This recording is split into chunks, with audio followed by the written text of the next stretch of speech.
बिस्मिल्लाहिर्रहमानिर्रहीम। अस्सलाम वालेकुम स्टूडेंट्स, कैसे हैं आप लोग। उम्मीद है आप लोग खैरियत से होंगे। अल्लाह पाक से दुआ है कि अल्लाह पाक हम सब मुसलमानों को अपनी हिफाजत में, अपनी अमान में रखे। जी बेटा, आज आप लोगों का लेक्चर टॉपिक जो है नज़म या गज़ल के अशार की तशरीह, जो कि बहुत ही अहम टॉपिक है और बोर्ड एग्ज़ाम में ये 10 नंबर का सवाल होता है, जिसमें आपने अशार की तशरीह करनी होती है। 5 अशार की तशरीह करनी होती है, 3 हिस्से नज़म से करने होते हैं और 2 हिस्से गज़ल से करने होते हैं। जी बेटा, आप लोग अगर चंद उसूल में आप लोगों को बताऊंगी, अगर आप उन उसूलों को मद्देनज़र रखते हुए अशार की तशरीह करेंगे तो इंशाअल्लाह आप 10 में से 9 नंबर आसानी से हासिल कर सकते हैं। 1 नंबर जो बाय रूल आप लोगों का कट सकता है।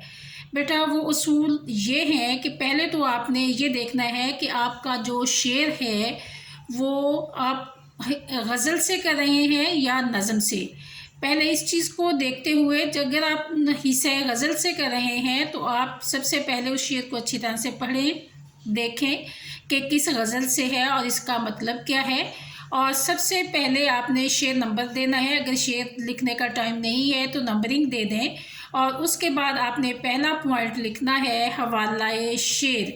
जी, हवाला शेर देखें। हवाला शेर की हेडिंग देख के उसमें आपने 3 पॉइंट्स लिखने हैं।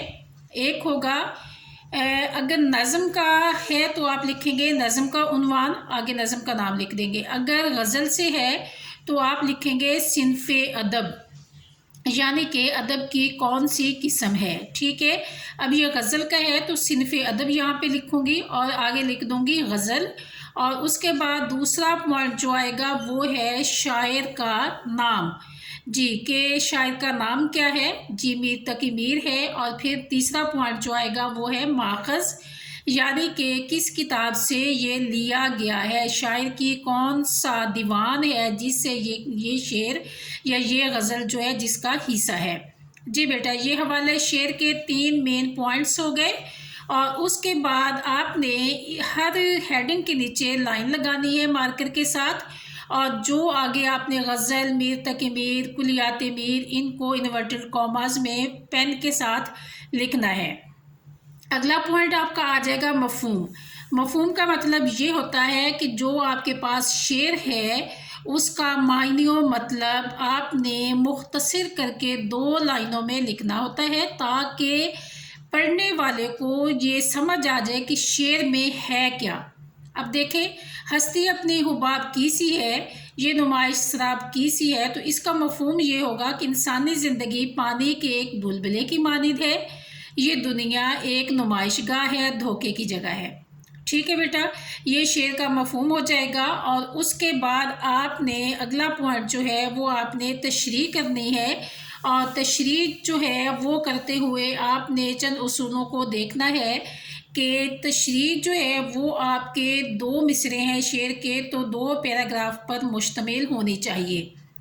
जी, एक पैराग्राफ जो है पहले मिसरे से रिलेटेड होगा और दूसरा पैराग्राफ जो है वो दूसरे मिसरे से मुतालिक होगा। और पैराग्राफ जो है वो आपका 5 या 6 लाइनों पर मुश्तमिल होना चाहिए। और इसके अलावा इसमें आप किसी हदीस को, कुरानी आयत को, ज़रबुल मिसल को और किसी एक शेर को जो उससे मुतालिक हो उसको आप शामिल करेंगे। और इस बात का आपने ख्याल रखना है कि उसको आप मार्कर के साथ ऐड करेंगे, बड़ा बड़ा करके मार्कर के साथ ऐड करेंगे।